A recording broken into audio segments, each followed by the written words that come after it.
My name is Eric Anderson from awardswatch.com, and as our patron saint said, we come to this place to cry.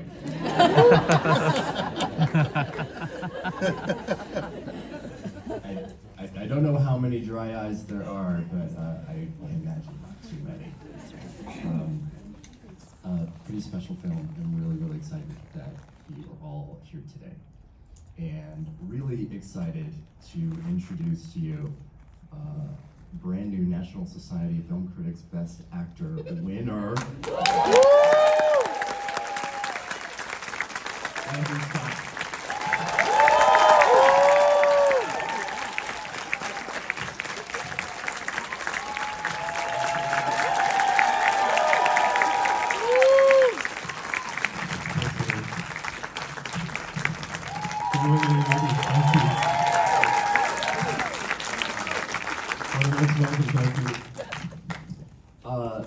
Obviously, congratulations on that award today.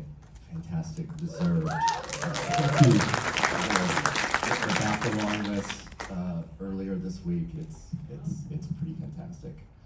What is that acclaim and certainly the audience response? What has that been like and meant to you? Oh, it's completely overwhelming. First of all, thank you for coming out and crying in the dark on a Saturday morning. Thank you so much. I really appreciate it. It's wonderful. It's wonderful. I've been here in LA for since the release almost of the movie. So it's just the best part of it. I always forget that you're going to meet people who actually see the film. There's such a big gestation period, you know, and. So now that people are starting to see the film and are reacting to it, it's just so moving to me. I find this whole experience completely overwhelming and completely emotional, and just because it's so personal to us as the people involved in making the film, but also the fact that it's doing what I always knew it would do, which is to touch people in such a profound way. Yeah. And who do we get to sue for emotional damage? You can split it up. You can split it up amongst all of us strangers. Oh, thank you so much. Look at that for a jacket. How did you first connect with Andrew Haigh for this film? What was the genesis for you? Well, they sent the script, and I've always absolutely loved Andrew's work. I'd always felt incredibly seen by it and loved it. And he called, and well, first of all, I read the script, and the script is actually quite unusually very similar to what the final product is. And I was so I remember just being really deeply moved by it, and just had a feeling that. I understood that character very strongly, and I love the fact that the film has such nuance. I always say that what I love so much about this film is that for so many queer people's their experience is not necessarily all out rejection from their families, nor is it all embracing acceptance, but it's somewhere in between, and that the sort of nuance of that was captured so beautifully in the film. And then I spoke with Andrew, and I kind of thought Andrew was going to be this very serious sort of auteur type, but actually he wears everything so lightly, and he's so beautiful, and we just got on terrifically well. He's just a real listener, and then off we went. And I don't know if you know, but we shot the movie in Andrew Haigh's childhood home. So that childhood home that he goes back to is actually Andrew's childhood home, which always completely blows my mind. So he sort of threw down the gauntlet like he was going to show himself. So I think our job was to bring as much of our own kind of emotional biography to it as well. I love it. You're stealing my questions like you're reading off of Read it. I meant to get you, Eric. It's all good. But yeah, I definitely wanted to bring up the childhood home factor for those that knew and didn't know that. And if that, the added weight that carried for all of you, because it's not necessarily that it's, you know, Andrew Haigh's personal coming out story. Biography, no. It's not a biography at all. But the presence and the location certainly adds. Yeah. Well, it was just so moving to me that I thought that this little boy had experienced all this pain and joy, but that's such a fertile time in his life, and that we were there, and I felt, I don't know, it added something, because I feel and still do a kind of protectiveness over Andrew, which is sort of maybe a little bit creepy, but, but I felt like I often feel like this anyway, but I feel, I adore the fact that this movie is being embraced by so many different types of people, but I do feel in some ways that queer people are sort of my comrades in life in some ways, and that this, we all have separate journeys, but in some way, just being able to sort of link hands with people figuratively is wonderful. And so when he was doing that, which is an incredibly vulnerable thing to do, to give your child at home and then allow crew to come in and just completely take it over, it just made me feel like I had to bring my own, I do call it like an emotional biography again. My story is similar to Adam's, but not exactly, it's not exactly biographical, of course. So you bring your own emotional biography to it, and as much vulnerability and all the stuff that you have to go back to remember to the story. Of course, that's perfect. I was just going to ask you, as an actor, how much of your personal experience do you bring to a role, whether intentionally or unintentionally? It's a bit of an occupational hazard. Well, I always think the challenge is just kind of never, in any project, to get caught acting. You want to feel like you're just, you're just being. But this particularly, there's a choice about where he might have came from, and I just didn't want to do anything that was too far away from myself. I wanted to wear my own clothes almost, and speak in my own voice, and not to create a character beyond my own. Beyond my own imagination and my own experience. I suppose the great challenge of it for me, actually, and I'm not sure that it often reads in that sense, but it felt like a very physical part, because I feel like it's a very sensual movie. I think there's a relationship with families about, this is about a man who hasn't been touched by his family or by a lover or anybody in such a long time. He's a solitary figure. So I think if he's conjuring up his family, the idea of going back into that childish place was so physical, again, and the sensuality of Andrew's house, and we all remember what our childhood home is, perhaps more than any other homes that we've lived in. The smell and the how our mother's perfume might smell, or the feel of our father's sweater. All that feels very sensual, and I know the children have a very sensual relationship with their parents, and a very tactile relationship with their parents when they're young, and we move away from that as we grow into adulthood, and to sort of go back into that, a sense of being childish without going over the top, and that's sort of married with a kind of sensuality and sexuality that in the other storyline. So it felt weirdly physical. How do you become childish without sort of embarrassing everybody? And speaking of, there is that wonderful moment that is both very funny and extremely nostalgic in the kids' pajamas. Yeah. And the visual of it is it's precious, but it's also it just unlocks something in you. Well, we all remember that. I think we all, or most of us, remember that feeling. And it is absurd, but I think what Andrew's done so beautifully is to sort of get a sense of a dream. That it's dreamlike. And I always say, because people have so many different kind of reactions to the movie. They're like, about the sort of so-called twist at the end. And I always say to people, don't worry about that, because when we wake up from a dream, we have such strong feelings. We have really strong. We can wake up desolate or laughing or whatever it is, and we don't necessarily look to the dream to provide us with a logic. And exactly the same thing as here. I just think the feeling is the most important thing, and I think he's done that really beautifully. And that sort of absurdism can coexist alongside real tenderness and vulnerability, like it does in real life. Very, very much so. I'm glad you mentioned earlier about the nuance of coming out stories, because we certainly do and have seen so many, and they do tend to have a kind of extreme one or the other. It's either total like revulsion or it's complete embracing, and just in a narrative format, there's not a lot to work with there. Yeah. And I think what's fantastic about this is both of Adam's parents have slightly different versions, but each of those are nuanced as well. And I'd love to hear you talk a little bit about each of those and working with Claire and Jamie, and we'll try and recite lines without crying. And I don't know. Oh, they're so sensational in the movie, aren't they? I mean, they're such beautiful performances. They really are. What I think is so extraordinary about that first scene with Claire is that he doesn't want to come out.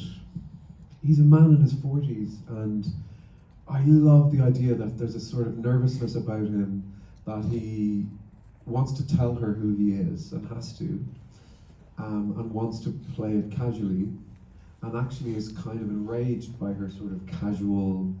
He's a little defensive. Yeah, he's defensive by her because he doesn't. There's something that I think a lot of people do experience, which is that thing of having to come out is sort of undignified. It can feel undignified, and he wants to keep his dignity. He doesn't want to have a coming out scene, but then she says these things that enrage him because she's loud, confident, and wrong about her prejudices that are 30 years on, and so something happens. So there's a kind of real juxtaposition between his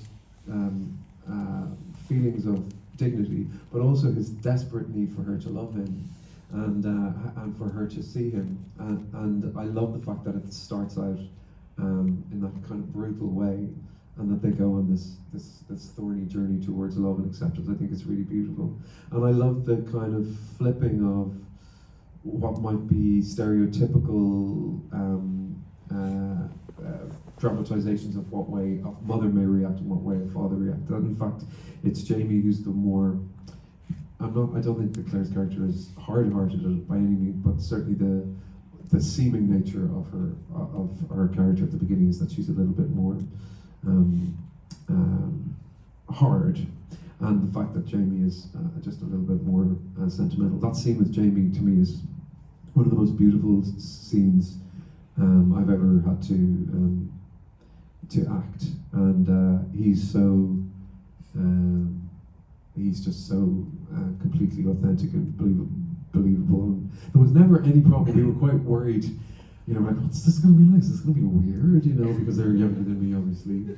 And you're like, wow. And I always say, in the theatre, when we play, people can play 17 different parts in the theatre and we completely accept it. We go, oh yeah, they're going to be this and blah, blah, blah. But in the movies, we don't do that as much. And I love the fact that it requires of the audience do a little bit of detective work, and we don't put this nuclear glow of ghostly shape, that he remembers them as he, of course, would when they were at their most alive.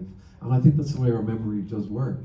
And so actually, when we started to act, there was no sense of it being weird. I just believed that he was my dad and that Claire was my mum. So it sort of forces you into, when people play their parts so well, it allows you to play your part well too. And there's such a brutality in that. I mean, the idea that he would say, I didn't come into your room when you were crying because, I felt like I would have been one of those people who would have bullied you too.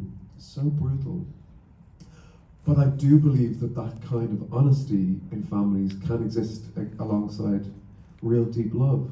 I really do. I think that's an experience for quite a lot of people, not just gay people, but all families have have a kind of brutality to them, and I love that that's represented in such a sort of compassionate way, and that we don't shy away from it, because I think audiences can see themselves in it. Yeah, and I think Adam's dad has a little bit of a leg up because Mum already got, she started it. She started was it, first. right. It didn't go too well. Exactly. So he was like, Yeah. all right, Yeah, I can maybe do He's something a little trying to bit do a little bit of different. damage control. And in that one conversation, it does go from, yes, I would have been one of those people too. I'm sorry, I never knocked on your door. And it's Well, as Jamie talks about this a lot, about this sort of generational, we inherit prejudice. We inherit it. So, but the fact that this film, it always moves me so much. The fact that this film exists now and people can watch it of all different walks of life is always just so moving to me. I really could have done with it when I was growing up myself, and so I don't necessarily think that's a generational thing. I think that's something that we all sort of need and want. Appreciate. Generational elements are throughout this film too, which is one of my favorite parts of it. You obviously have the generation of parents in you, even though you are older than them now, but you and Adam and Harry are also a different generation, and they spend a great deal of time finding out less what their differences are and really where they're more alike. Yes, exactly. I think everybody would really like to hear a little bit about your chemistry with Paul Mescal, which is off the charts amazing. Because it runs the gamut of intense intimacy and sensuality, as well as total domesticity, too. It runs all of it. So. Well, I feel like Paul is such a special person, a special actor, and a very special person in my life too. I think both of us really love the idea of playing love. I think it's both, and I found it a real balm actually. We shot it in order. We did the sequence at home with Claire and Jamie first. So that was like a sort of microcosm of a real childhood, and then I had to say goodbye to Jamie and Claire after that sort of devastating scene. And then there was a kind of nervousness about this next section, and hoping. I felt like that the stuff with Jamie and Claire was incredibly special. So then you go into this other section with Paul, but then again immediately I just knew that there was some magic there. It's hard to quantify it in some ways, but yeah, I always think chemistry is a very strange thing, and I always say that acting is the art of pretending that you don't know what you're going to say next when you do know what you're going to say next. And exactly the same way with physical communication, that's what you have to try and keep alive, that you have just a huge awareness of what the other person is doing, and acting is all about listening. And it was wonderful, and I really appreciate that. The sex is one thing, and that's, there's a big challenge to work out what way they would be, and Paul's character was more sort of so-called sex positive and a bit more forward, and to play that sort of nervousness of somebody who hadn't been in that space for such a long time. And we had an intimacy coordinator. You have an intimacy coordinator now on all sets, which I think is wonderful, because it's completely wonderful, because actually what it allows you to do is it gives you a space to say, this is the bit this is what I would feel uncomfortable with. This is what I don't want. I don't really want to show this, or I don't know, or this is what I do feel comfortable with. And everybody has their separate conversations, and then you have a kind of more public conversation. So actually knowing that you're contractually protected allows you on the day to actually be a bit more free and to go, because frankly, you know that if there's something that you're not happy with, it just simply won't end up in the movie. And it's extraordinary that didn't actually exist before. But it allows you to be more playful, rather than some people's argument is that it might make you a bit more staid or a bit more mechanical. And I think the opposite is true. But the sex aside, the stuff that I feel is so radical about the movie is the tenderness between the two men. And I love the fact that they challenge each other in a very gentle way, and he's just beautiful, and I'm so proud of that relationship, because love manifests itself in so many different ways, and I think it's just a beautiful love story. And I think that speaks directly to Andrew Higgs' absolute attention and tenderness to it, Yeah. and Jamie Ramsey's cinematography, which So I think beautiful. is absolutely Yeah, stunning. absolutely stunning. Emily's score, I mean, Yeah. every bit of it is, Yeah. is all working in concert together. Thanks, Eric. There's music is such a huge part of this. I mean, it's just immediately the nostalgia of Frankie Goes to Hollywood or Pet Shop Boys or Blur or whatever is going on there. And especially two songs, the Always on My Mind, which completely turns the lyrics on that on its head and into something else and really beautiful. And then of course The Power of Love, which closes it, which, my God, I can't even listen to that now, but and you know, that was a song I listened to when I was a teenager, but it didn't have what it has now, you know? Yeah. Do you have touchstone songs or bands that of that moment that are kind of like Adam's in this? I was completely obsessed with the Pet Shop Boys. Completely. So the fact that they're in this, and there's so many beautiful gay artists in the film, and it's so moving. The Power of Love. One of the things that Andrew wrote the lyrics of that in the script, and one of the last things that I remember reading the script was with the final sentence was "Make love your goal." Wow, it always gets me started. And what I think is so beautiful about the end of the film, and Andrew speaks so beautifully about this. He said, "I'm going to put that song, beautiful queer song, into a love story, and I'm going to allow this gay love story to take its place among the stars, you know, along with all the other love stories. That it's equally as potent and useful and beautiful as any other form of love." And so the fact that that's there, and it's this tiny little story with only 4 main characters, but it has this epic feel to it about love and the purpose of love of all different types in the world. That just playing out with that imagery and that beautiful piece of art, beautiful piece of music, The Power of Love, I just think it's such a beautiful arrangement of ideas and feelings, and so that song is so it's just etched in my heart now forever.